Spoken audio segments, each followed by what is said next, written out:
So మనోళ్ళు కూడా అంటే మన త్రివిధ దళాల వాళ్ళు నిన్న ప్రెస్ మీట్ పెట్టి వైమానిక స్థావరాలకు చావు దెబ్బ, నూర్ఖాన్ ఎయిర్ బేస్ రన్వే ధ్వంసం, ఎయిర్ డిఫెన్స్ వ్యవస్థలు తునాతునకలు, మా టాస్కులను 100% పూర్తి చేశాం, ఆపరేషన్ సింధూర్పై ఆపరేషన్స్ డీజీల ప్రెస్ బ్రీఫింగ్లో వెల్లడి.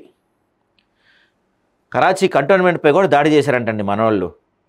సో కరాచీలోని మలీర్ కంటోన్మెంట్ పైన దాడి చేసినట్లు వాయుసేన నౌకాదళం వెల్లడించాయి. ఇజ్రాయెల్ తయారీ హరూబ్ డ్రోన్లతో దాడి చేసినట్టు తెలిపాయి. నౌకాదళంలో అరేబియా సముద్రంలో మోహరించి పాకిస్తాన్ యుద్ధ నౌకలను కరాచీ పోర్టుకు పరిమితం చేశామని వైస్ అడ్మిరల్ ప్రమోద్ వెల్లడించారు. ఇప్పటికిప్పుడు ఆపరేషన్లకు తాము సిద్ధమని ప్రకటించారు. వాయుసేన, ఆర్మీ అధికారులు తాము తదుపరి ఆపరేషన్ సిద్ధంగా ఉన్నట్టు తెలిపారు.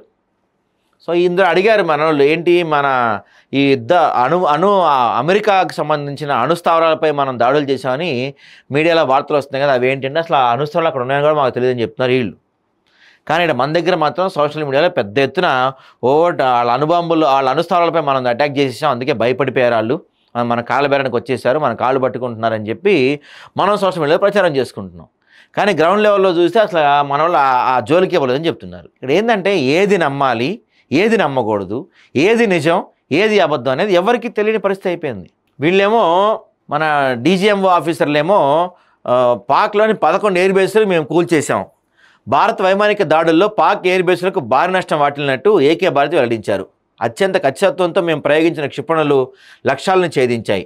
ఫలితంగా పాకిస్తాన్ వాయుసేవకు చెందిన 11 ఎయిర్ బేసులు నూర్ఖాన్, రహీం యార్ఖాన్, రఫీకి, మురీద్, సుక్కూర్, సియాల్కోట్, పాసూర్, చునియాన్, సర్దాగో, సక్రు, జకోబాద్ వాయుస్థావరాలకు నష్టం వాటిల్లింది.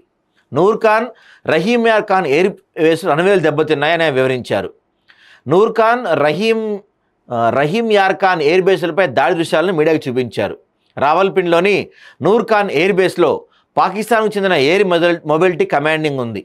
ఇక్కడ సాబ్ ఎయిర్బోర్న్ ఆర్లీ వార్నింగ్ వ్యవస్థలు, C-130 విమానం, IAL-78 ఏరియల్ రీఫిల్లింగ్ ట్యాంకులు ఉన్నాయి. వీటిపై దాడులు జరిగినట్టు తెలుస్తుంది. పాక్ ప్రతిష్టాత్మకంగా భావించే F-16, J-17S ఫైటర్లను సర్దోగా, బొలారి ఎయిర్పోర్ట్ల ప్రధాన కేంద్రాన్ని ఏకే భారతి గుర్తించేశారు. రహీముర్ ఖాన్ ఎయిర్ బేస్ పాకిస్తాన్ వ్యూహాత్మక స్థావరం. తమ పోరు ఉగ్రవాదం పైనని, కానీ పాకిస్తాన్ సైన్యం ఉగ్రవాద అండగా నిలిచి ఈ పోరాటాన్ని పాక్ పోరాటంగా మార్చారని చెప్పారు. ఉగ్ర స్థావరాలపై కూడా దాడి చేసామని చెప్తున్నారు. అణ్వస్త్ర స్థావరాలపై అసలు మేము దాడి చేయలేదు, ఆ విధంగా మేము ప్రయత్నాలు చేయలేదని చెప్తున్నారు. సో ఇదంతా మన వాళ్ళ వర్షన్ అనమాట. అంటే మోడీ గారు చెప్పిన వర్షన్ ఒకటి, తర్వాత మన ఈ త్రివిధ దళాల అధిపతులు అంటే ఈ డీజీఎంఓలు చెప్పిన వర్షన్, అంటే ఏమేమి దాడి చేసాం, ఎక్కడెక్కడ దాడి చేసాం, ఏమేమి నష్టపరిచాం, వాళ్ళు ఎంత నష్టపోయారు, ఇవన్నీ వీళ్ళు చెప్పిన వర్షన్. ఇంతవరకు బాగానే ఉంది. మోడీ గారు చెప్పారు, వాళ్ళు మళ్ళీ కాలు పట్టుకుంటా ఉన్నారు, అందుకే వదిలేసామని చెప్తున్నారు మోడీ గారు. ట్రంప్ గారేమో ఇంకోటి చెప్తున్నారు. ఇంతవరకు ఇక్కడ వరకు బాగానే ఉందండి.